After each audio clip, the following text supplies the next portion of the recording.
Hello hello hello hello, good morning.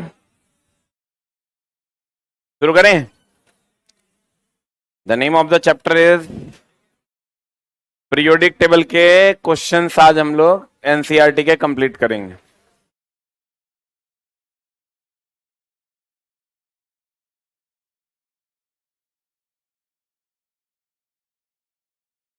Question number बोलिए तो।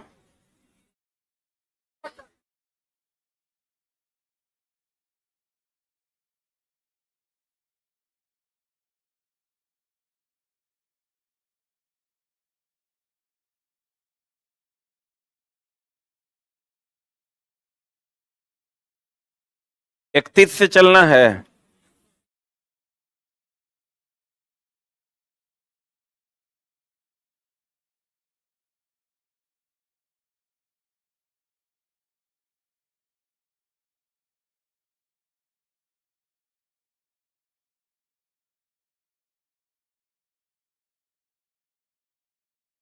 तीस। तीस ना।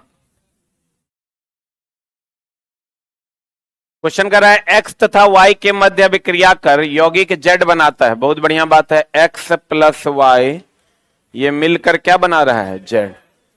एक्स इलेक्ट्रॉन खोता है जबकि वाई इलेक्ट्रॉन ग्रहण करता है। एक्स इलेक्ट्रॉन क्या करता है? यानी त्याग करता है। और वाई क्या करता है? चला जी,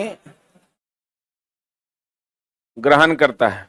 तो निम्नलिखित में से कौन सा गुण जेड नहीं दर्शाएगा? यही ना क्वेश्चन है। उच्च गलनांक, निम्न गलनांक। हमको लगता है गलित अवस्था में विद्युत का चालन, ठोस अवस्था में, यही दिया है आंसर। यही दिया है। ये त्याग और ग्रहण करने का काम आयन का होता है और इसलिए वो आयनिक बंधन बनाता है। अरे जो लोग पिछला चैप्टर पढ़े होंगे सहसंयोजक बंधन, वो आयनिक बंधन, उनको पता होगा कि जब एक त्याग करता है दूसरा ग्रहण करता है तो नमक का निर्माण होता है। किसका निर्माण होता है? तो ये जो नमक का निर्माण होगा चला, तो नमक का क्वथनांक और गलनांक उच्च न होता है। और ठोस अवस्था में ये विद्युत का क्या है? चालक। बोलो न रे। यह ठोस अवस्था में पाया जाता है। गलित अवस्था में विद्युत का, द्रव अवस्था में विद्युत का चालक है। उच्च गलनांक होता है, निम्न गलनांक नहीं होता है। इसलिए आंसर क्या हो जाएगा? B for ball. X Y Z का इलेक्ट्रॉनिक विन्यास दिया हुआ है। एक्स का इलेक्ट्रॉनिक विन्यास है 2 8, वाई का इलेक्ट्रॉनिक विन्यास है 2 8 7 और जेड का इलेक्ट्रॉनिक विन्यास है 2 8 2। अब कह रहा है निम्नलिखित में से कौन सा कथन सही है? एक्स बताइए क्या है? धातु है। धातु के बाह्यतम कक्षा में होता है कितना इलेक्ट्रॉन? 1 2 3। और धातु के, उपधातु के बाह्यतम कक्षा में 4। और धातु के बाह्यतम कक्षा में 5 6 7। तो बता एक्स धातु है क्या? बाह्यतम कक्षा में 8 इलेक्ट्रॉन है, धातु नहीं है ना होगा। वाई एक धातु है क्या? वाई के बाह्यतम कक्षा में 7 इलेक्ट्रॉन है, धातु नहीं है ना है। धातु होने के लिए कितना इलेक्ट्रॉन होना चाहिए? 1 2 3। फिर कहता है जेड एक अधातु है। सही है क्या? जेड के बाह्यतम कक्षा में 2 इलेक्ट्रॉन है, 2 इलेक्ट्रॉन होगा, धातु ना होगा। कहता वाई अधातु है, वाई अधातु है और जेड धातु है। सही है। वाई अधातु है क्योंकि बाह्यतम कक्षा में 7 इलेक्ट्रॉन है और जेड धातु है इसलिए क्योंकि बाह्यतम कक्षा में 2 इलेक्ट्रॉन। आंसर बताइए क्या होगा? डी फॉर डॉग हो जाएगा।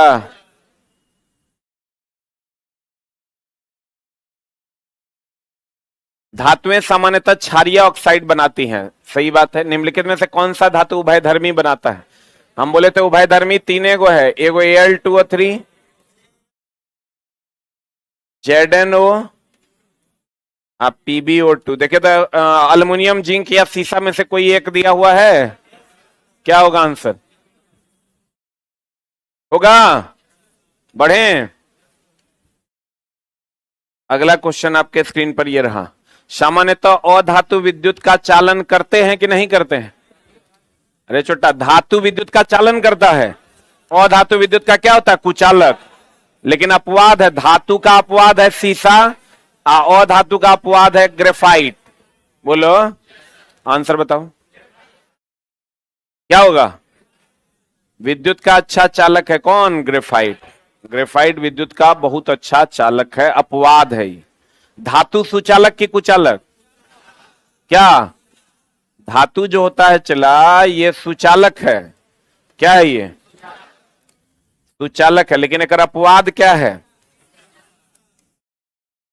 अपवाद है सीसा। अधातु क्या है?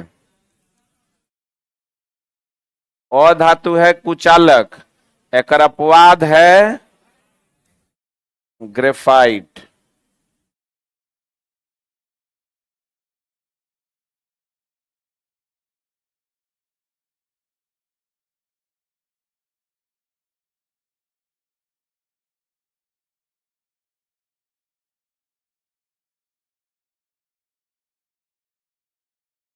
हो गया? धातु विद्युत का क्या है? सुचालक। अपवाद कौन है? सीसा। और धातु विद्युत का क्या है? कुचालक। अपवाद कौन है? ग्रेफाइट। यानी ग्रेफाइट सुचालक है कि कुचालक है? लिख लिए? अगला प्रश्न, विद्युत तारों में विद्युत रोधी पदार्थ की एक परत होती है, सामान्यतः उपयोग में लाई जाने वाली पदार्थ है पीवीसी। दिया है क्या? अरे ये जो तार है इसके ऊपर जो कवर है वो पीवीसी का ना है? पीवीसी बोले तो poly vinyl chloride. Poly vinyl chloride. बढ़े? निम्नलिखित में से कौन सी अधातु एक द्रव अवस्था में पाई जाती है? ब्रोमीन। निम्नलिखित में से कौन सी रासायनिक अभिक्रिया संपन्न होगी? ये तो चला डोमिनेंसी का क्रम होगा। बताओ, ये ज्यादा अभिक्रियाशील होना चाहिए कि कम? मारेंगे चुट्टा की? ये अधिक अभिक्रियाशील होगा तब ना एक हटाएगा रे। सब खा पी गया। पीछे पढ़ा है, जो लोग इस चैप्टर से जुड़े हैं उनके लिए नहीं है, ये पिछले चैप्टर में हमने पढ़ाया है कि ये ज्यादा अभिक्रियाशील होगा तब ना इसको हटाएगा। तो बताओ कौन सही है? आयरन ज्यादा ना अभिक्रियाशील है कॉपर से। किसमें ज्यादा जंग लगता है? आयरन। तो ये ज्यादा अभिक्रियाशील, इसको हटा देगा, ये अपने जुट जाएगा और रिएक्शन बना देगा FeSO4 प्लस Cu। बाद बाकी में ऐसा नहीं होगा। जो पीछे रिएक्टिविटी सीरीज का क्वेश्चन हम बनाए थे, याद होगा आपको, जो हटाएगा वो ज्यादा अभिक्रियाशील और जो हटेगा वो कम अभिक्रियाशील। और जो अभी वाले बच्चे हैं थोड़ा बर्दाश्त कीजिए, आपको पढ़ाएंगे फिर से। आयरन तथा भाप लंबे समय तक अभिक्रिया कर आयरन का निम्नलिखित में से कौन सा ऑक्साइड प्राप्त होगा? बताइए क्या होगा? ए की बी की सी की डी? हाँ, ई भी आंसर होगा। ई भी आंसर होगा, ई भी आंसर होगा। लेकिन अगर तीनों रहेगा तो आंसर मारेंगे Fe3O4। अब बोले अगर ई नहीं रहेगा तो ई मारेंगे, ई दोनों नहीं रहेगा तो ई मारेंगे। ठीक है? ई तथा दिया हुआ है, या देता तो यही आंसर हो जाता। तथा का मतलब होता है दोनों। आंसर हो जाएगा Fe3O4। रिएक्शन होता है Fe जब H2O से अभिक्रिया करेगा ऑक्सीजन की उपस्थिति में तो बना देगा Fe3O4।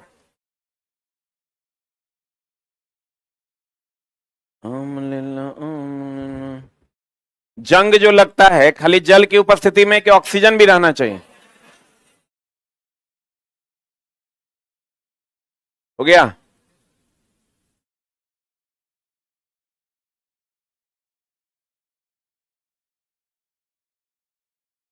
एक तत्व ए मुलायम है तथा उसे चाकू से काटा जाता है, सोडियम होगा। अभी तुरंत नहीं बताए थे, सोडियम को चाकू से क्या किया था? काटा जाता। सोडियम जब पानी से अभिक्रिया करेगा तो कौन गैस बनाएगा? Hydrogen gas. कौन गैस? सोडियम पानी से अभिक्रिया करके हाइड्रोजन गैस बनाता है। एक विद्युत अपघटनी सेल बनाता है धनावेशित कैथोड, ऋणावेशित एनोड, धनावेशित एनोड, ऋणावेशित कैथोड। क्या होगा बता? एक मिनट, आपको पता है कि धन आवेश अगर होगा तो ये एनोड होगा, बोलो रे। ऋण आवेश होगा ये क्या होगा? कैथोड। ये थ्योरी है। आंसर बता दो। 3 और 4। बोलो रे,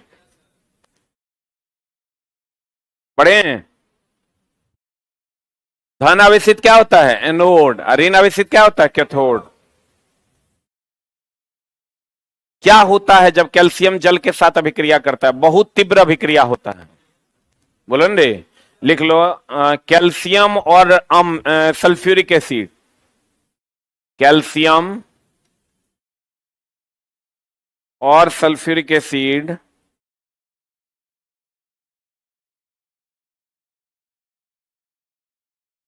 जब अभिक्रिया करता है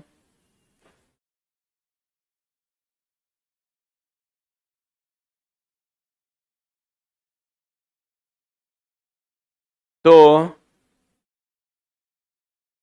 बहुत तीव्र अभिक्रिया होती है।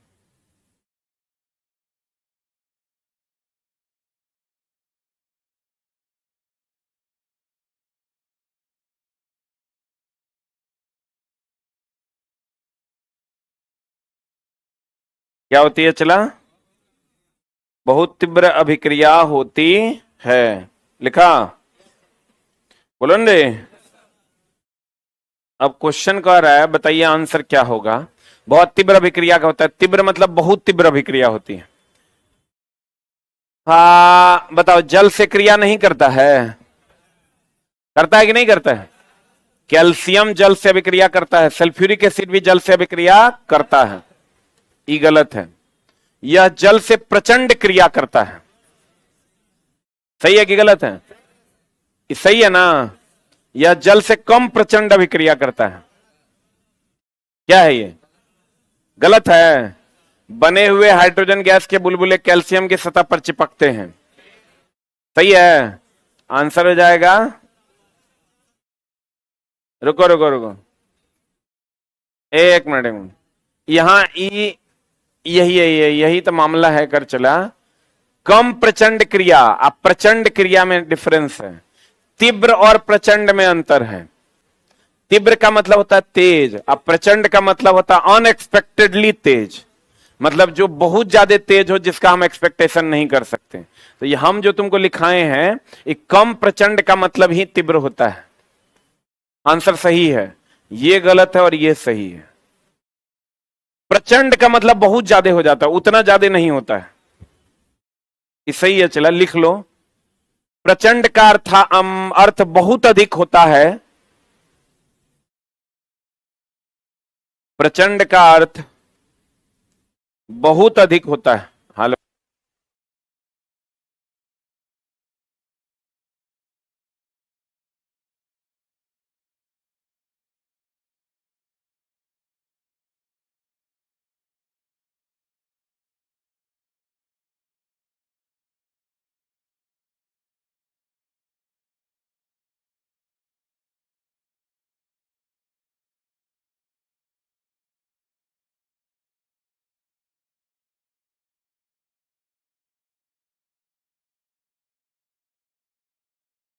चला, प्रचंड का मतलब अनएक्सपेक्टेडली बहुत ज्यादा तेज होता है। उतना तेज कैल्शियम का अभिक्रिया नहीं होता है, ना ही सल्फ्यूरिक एसिड का होता है। तीव्र होता है लेकिन प्रचंड नहीं होता है। इसलिए यहां जो दिया हुआ ना प्रचंड क्रिया करता है, यह गलत है।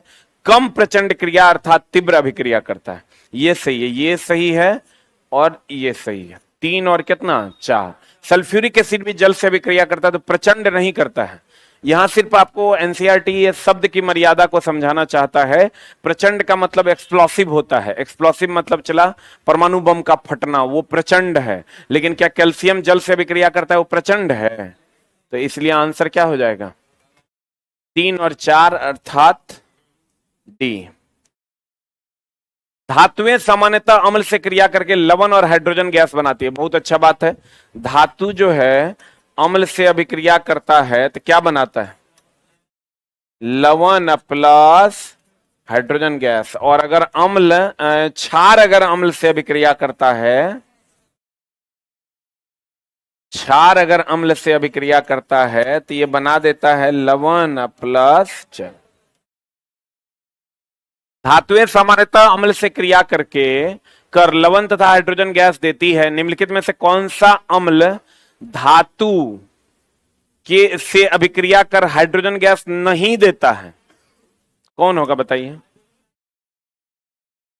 कौन सा अम्ल है मैंगनी तथा मैग्नीशियम के अतिरिक्त कौन सा ऐसा है जो हाइड्रोजन गैस देता ही नहीं है? कौन? ये चला, nitric acid nitrogen dioxide gas देता है, लिख लो। नाइट्रिक एसिड धातु से अभिक्रिया करके, नाइट्रिक एसिड धातु से अभिक्रिया करके नाइट्रोजन डाइऑक्साइड देता है। नाइट्रिक एसिड धातु से अभिक्रिया करके क्या देता है? क्या देता है? नाइट्रोजन डाइऑक्साइड देता है, बाकी सब हाइड्रोजन गैस देता है। बता क्या होगा? हम पढ़ाए पीछे, सांद्र HCl और सांद्र HNO3। ये जो चला एक्वारेजिया बनता है तो HCl और HNO3 के अनुपात से न बनता है, तो HCl का 3 भाग और HNO3 का 1 भाग, लेकिन दोनों किस अवस्था में होगा? सांद्र। सांद्र मतलब मोटा कि पतला? सांद्र का मतलब होता है मोटा, तनु का मतलब होता है पतला। ये दोनों मोटा अवस्था में होता है। सांद्र का मतलब मोटा और तनु का मतलब पतला।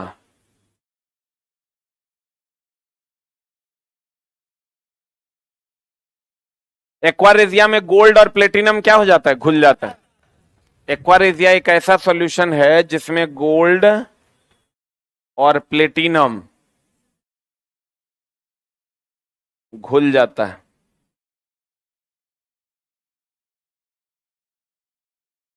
एक्वारेजिया में कौन घुल जाता है? गोल्ड और प्लेटिनम। जो नए बच्चे हैं टेंशन नहीं लेना, हम फिर से ही पढ़ाएंगे आपको। हो गया? अरे हुआ? अगला क्वेश्चन बताइए, निम्नलिखित में से कौन सा आयनिक यौगिक नहीं है? ये चला पिछले चैप्टर का सवाल है। आयनिक यौगिक कौन कौन नहीं है? हमको तो लगता है 2 और 3 नहीं है, ये और ये दिया आंसर। HCl और CCl4 नहीं है, ये दोनों आयनिक यौगिक है। K+ Cl- में टूटता है और ये भी टूटता है Na+ Cl-। ये स्वसंयोजक बंधन बनाता है, ये आयनिक यौगिक नहीं है।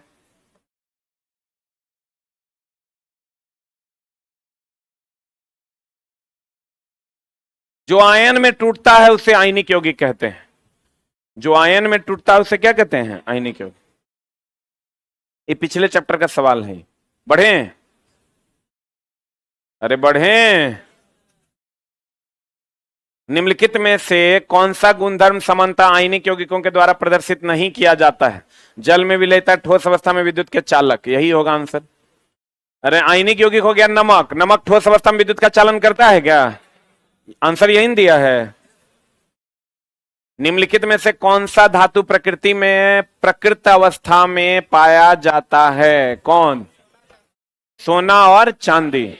प्रकृत अवस्था में मतलब स्वतंत्र अवस्था में सोना, चांदी और अल्युमिनियम भी, ये तीनों स्वतंत्र अवस्था में पाया जाता है, किसी से अभिक्रिया जल्दी नहीं करता।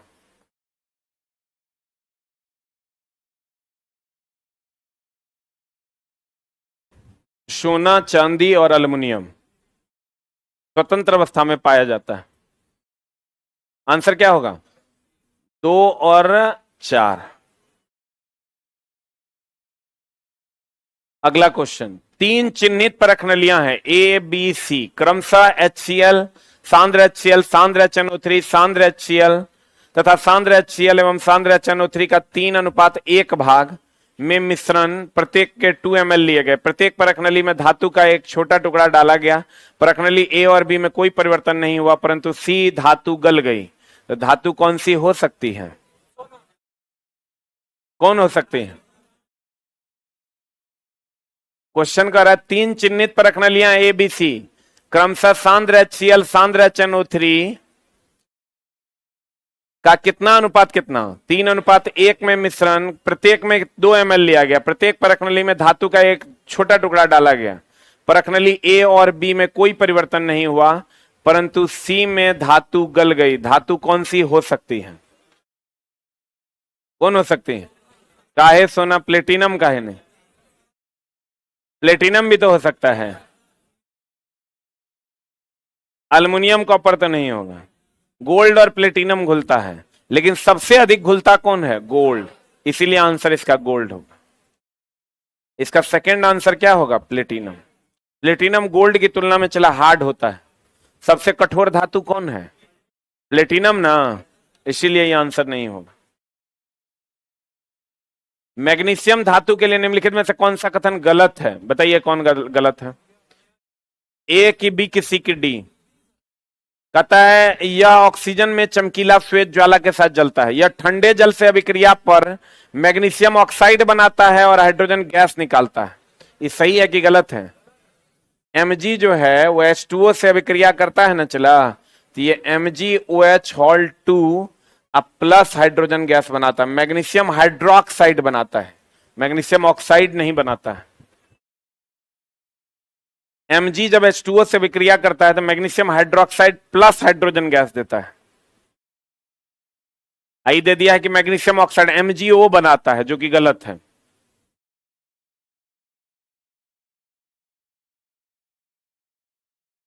हो गया? क्वेश्चन नंबर 48 बताइए आंसर। निम्नलिखित चार धातुओं में कौन सा उसके लवण के विलयन के अन्य तीन धातुओं द्वारा विस्थापित की जा सकती है? चला कहता है निम्नलिखित चार धातुओं में से कौन सा उसके लवण के विलयन से अन्य तीन धातुओं द्वारा विस्थापित हो सकती है। देखिए, चांदी की अभिक्रियाशीलता कम है कि ज्यादा? सबसे कम है। ई सबका अभिक्रियाशीलता अधिक है। सोना चांदी का सबसे कम ना होता है, अभिक्रियाशीलता अधिक है। इसकी अभिक्रियाशीलता क्या है? कम है। एक मिनट होल्ड ऑन। कहता निम्नलिखित चार धातुओं में कौन सी उसके लवण के विलयन में अन्य तीन धातुओं द्वारा विस्थापित किया जा सकता है? तो इसकी अभिक्रियाशीलता अधिक है, तो ये तीनों इसको विस्थापित कर देगा।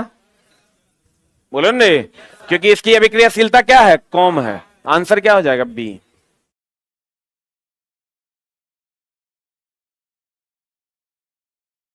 जिसकी अभिक्रियाशीलता अधिक होगी वो दूसरे को विस्थापित कर देगा।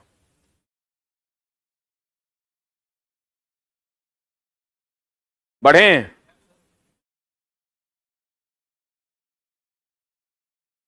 हो। हाँ, किसकी पतली परत के लेपन द्वारा आयरन को जंग लगने से बचाने के लिए गैल्वेनीकरण? सबको पता है, जिंक का लेपन ही ना करते हैं गैल्वेनाइजेशन में। अवल्कनीकरण में सल्फर। निम्नलिखित में से कौन सा विद्युत अपघटनी परिष्करण का सही व्याख्या करता है? बताइए। फिगर आपके सामने है, देखिए। कैथोड पर कौन जाएगा? कैथोड माइनस चार्ज होता है, इस पर प्लस जाएगा। एनोड पर कौन जाएगा?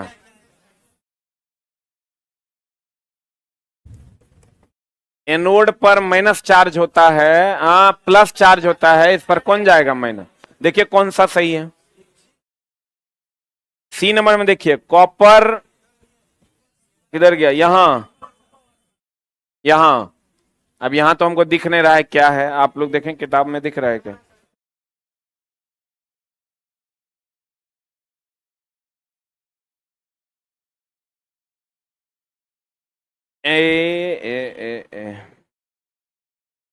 एगो प्लस एगो माइनस है क्या रे?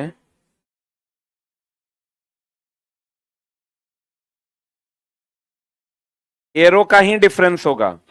देखो डी नंबर में जो है ना, दोनों एक के तरफ एरो है, प्लस का भी और माइनस का भी। ये कभी संभव नहीं है।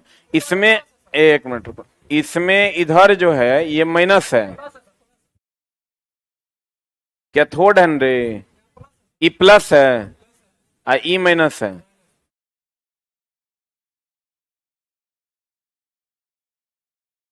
यही एरो है क्या?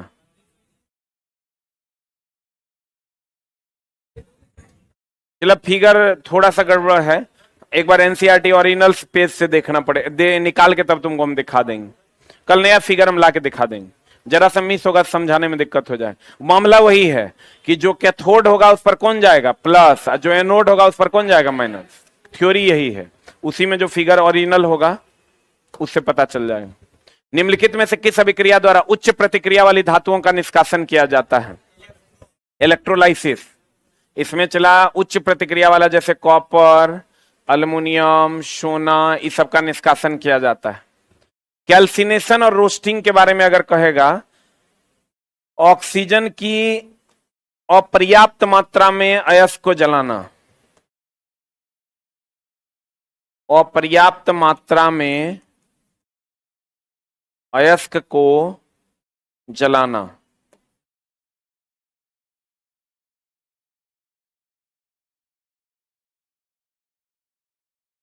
हाँ, रोस्टिंग होता है ऑक्सीजन की पर्याप्त मात्रा में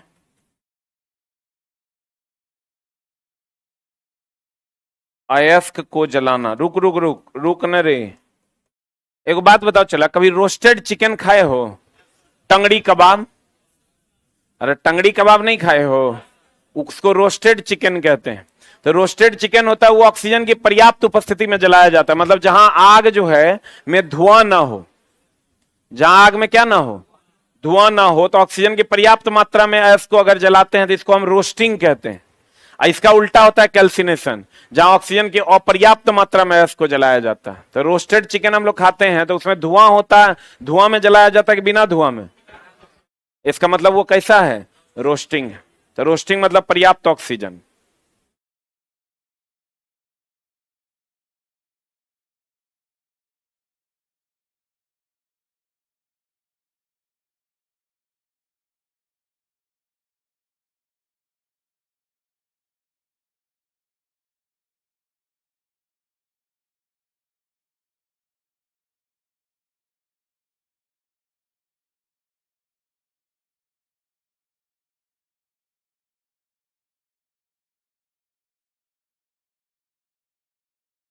ऑक्सीजन की पर्याप्त मात्रा में जलाएंगे तो उसको क्या कहेंगे, रोस्टिंग। ऑक्सीजन की अपर्याप्त मात्रा में जलाएंगे तो उसको क्या कहेंगे, कैल्सिनेशन।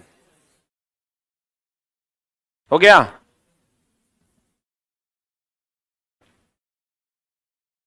अरे हुआ?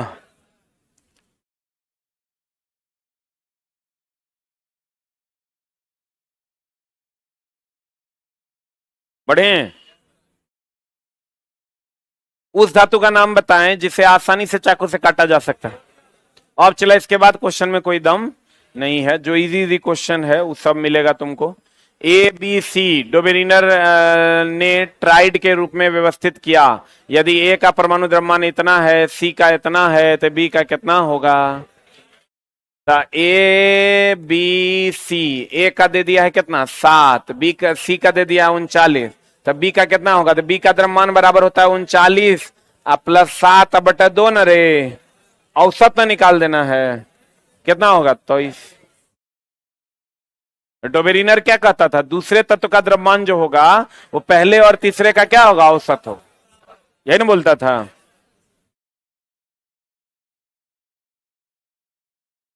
जब हम आवर्त तालिका में समूह में नीचे जाते हैं तो क्या होता है, समूह में नीचे जा रहे हैं,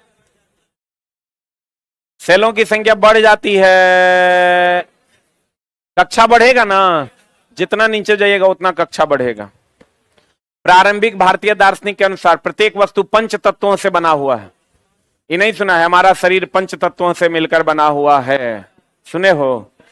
बोलो ने, हमारा शरीर कितने तत्वों से मिलकर बना? आंसर,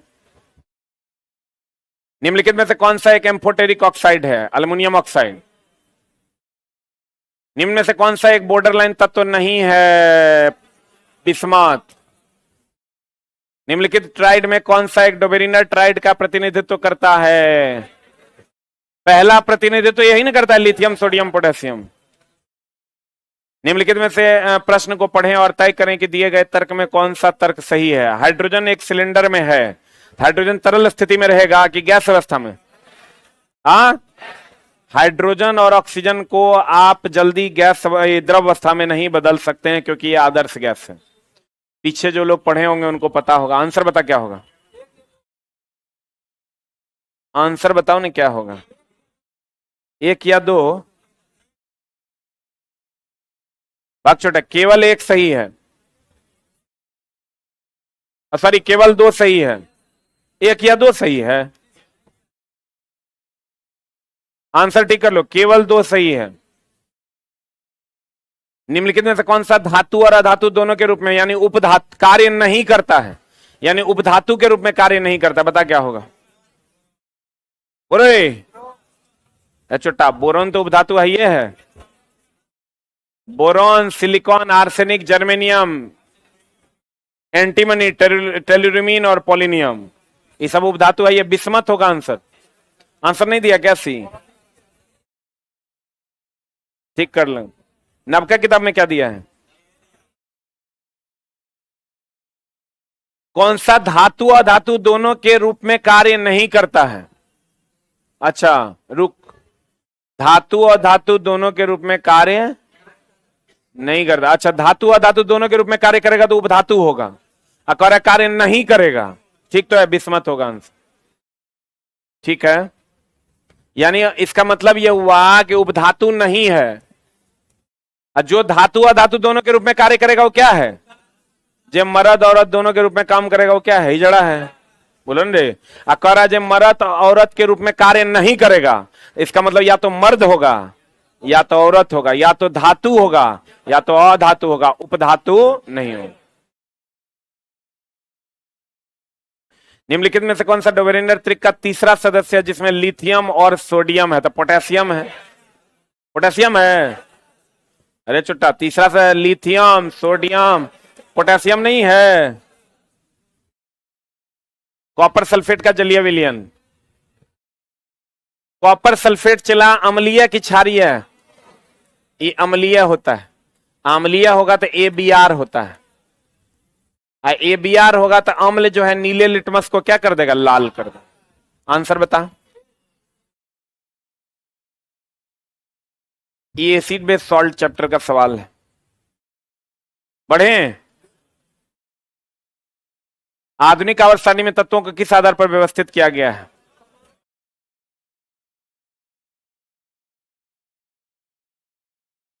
सही है ना? इस सवाल 10 बार और होगा। चार तत्व की परमाणु संख्या इतनी इतनी इतनी इतनी, निम्न में से किन दो तत्वों के रासायनिक गुण समान होंगे? जो एक ही वर्ग का होगा, एक वर्ग का जो होगा उसके रासायनिक गुण क्या होंगे? समान होंगे। एक वर्ग का होगा, रासायनिक गुण समान होगा।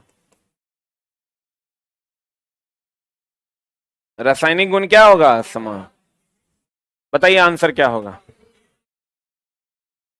फ्लोरीन और क्लोरीन एक वर्ग का नहीं है। Answer A for Apple. बोलो रे, लिख लो, एक ही वर्ग का होगा तो रासायनिक गुण समान होगा। एक ही वर्ग का होगा तो रासायनिक गुण क्या होगा? समान होगा। एक ही वर्ग का होगा तो रासायनिक गुण क्या होगा? समान।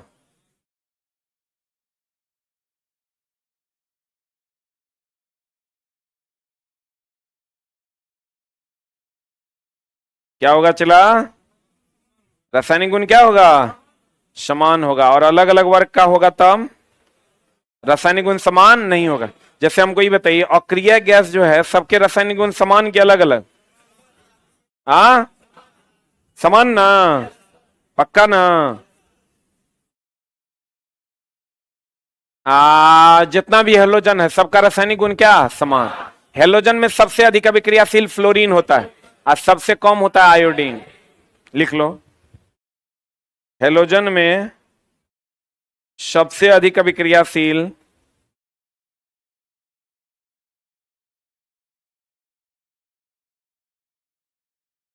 हेलोजन में सबसे अधिक अभिक्रियाशील फ्लोरीन है,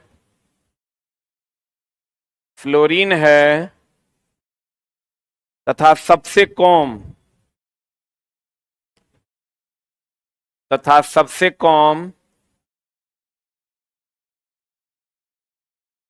कौन है? आयोडीन है।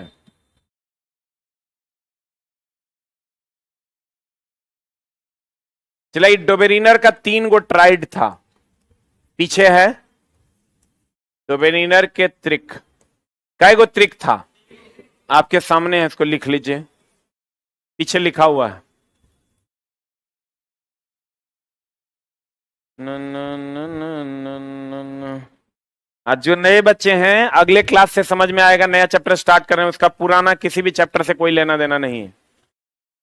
आगे के जो भी चैप्टर्स हैं 2-3, उसका पुराना किसी चैप्टर से कोई लेना देना नहीं है। इस 2-3 चैप्टर के बाद फिर से फिजिक्स से स्टार्ट करेंगे।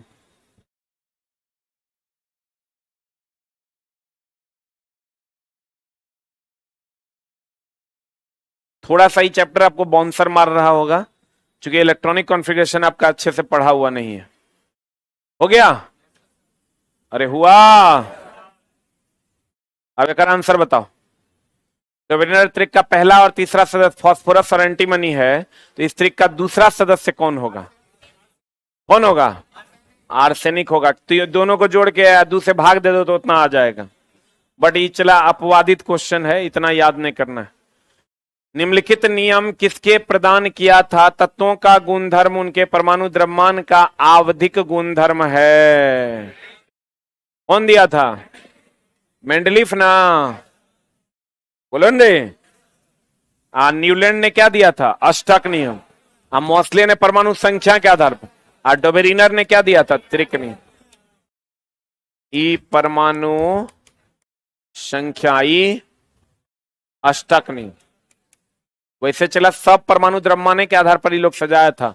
मोस्ले को छोड़ के जितने भी हैं सब परमाणु द्रव्यमान के आधार पर सजाए थे। लेकिन अगर इसमें से कोई एक चुनना होगा तो क्या चुनेंगे? मेंडलीफ। कहेगा आपको न्यूलैंड किस आधार पर सजाया था, तो कहेंगे परमाणु द्रव्यमान के आधार पर। डोबेरिनर भी परमाणु द्रव्यमान के आधार पर, ई भी परमाणु द्रव्यमान के आधार पर, ई परमाणु संख्या के आधार पर। लेकिन अगर कोई एक चुनना हो परमाणु द्रव्यमान के आधार पर, तो कौन चुनेंगे? मेंडलीफ। बोलो रे। अगर कहें चला तो ये तीनों जो है परमाणु द्रव्यमान के आधार पर सजाया है, लेकिन इसमें से कोई एक चुनना है, क्या चुनेंगे? मेंडलीफ। पढ़े। आधुनिक आवर्त सारणी में पहला धातु तत्व क्या है? हाइड्रोजन नहीं है ना रे। इस साइड वाला जितना है ली ना करो रब से फरियाद, अब बेटा मैंगो का शरबत राम को दो। ये सब क्या है? धातु। अब पहला धातु कौन है? लिथियम। हाइड्रोजन ना है आंसर। बोलो रे। उस तत्व, उस रूसी रसायनज्ञ का नाम बताए जिन्हें यह प्रतिपादित किया कि तत्वों के गुणधर्म उसके परमाणु द्रव्यमान का एक आवधिक। मेंडलीफ ना। निम्नलिखित में से किससे पुल लोहे के जंगले और धातुओं से बनी सभी वस्तुओं को नुकसान पहुंचाता है? निम्नलिखित में से एक क्वेश्चन पूछेगा, लोहे की सबसे बड़ी समस्या क्या है? जंग लगना। निम्नलिखित में से कौन सा तत्व मेंडलीफ की आवर्त सारणी में इक्का एल्युमिनियम की जगह? इक्का एल्युमिनियम कौन है रे? गैलियम। इक्का सिलिकॉन कौन है? लिख लो, इक्का सिलिकॉन है जर्मेनियम। इक्का बोरोन कौन है? स्कैंडियम। इक्का बोरॉन स्कैंडियम। इक्का एल्युमिनियम।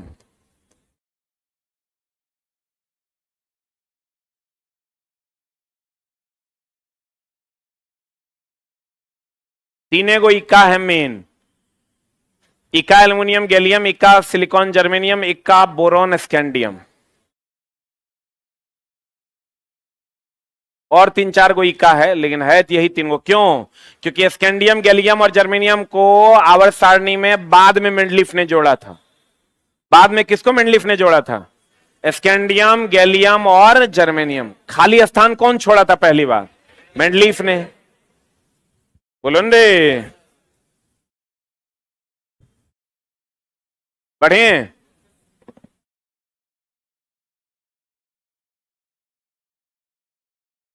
आधुनिक आवर्त सारणी में तीसरी अवधि और 18वें समूह में रखी गई नोबेल गैस कौन है? तो बता चला, helium, neon, argon, krypton, xenon, radon. तीसरी अवधि, अवधि मतलब आवर्त हो गया, तो ये पहला आवर्त है, ये दूसरा आवर्त है, तीसरा आवर्त है, आर्गन ना होगा। आंसर कहां है? सी। बोलो रे।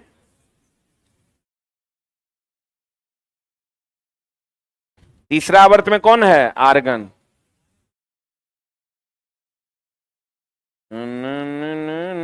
है दिल की धड़कन, हमारा दिल या हमारा दिल है। हो गया?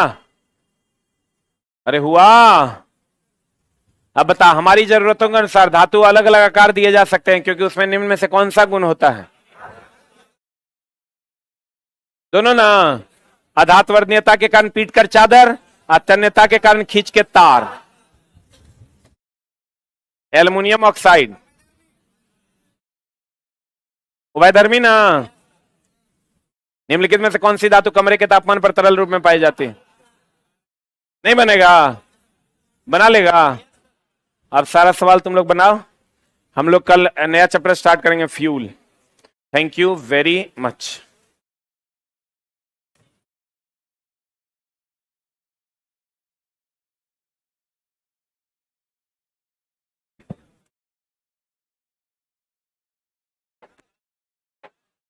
क्या दिया आंसर? भाग छोटा पारा होगा सी।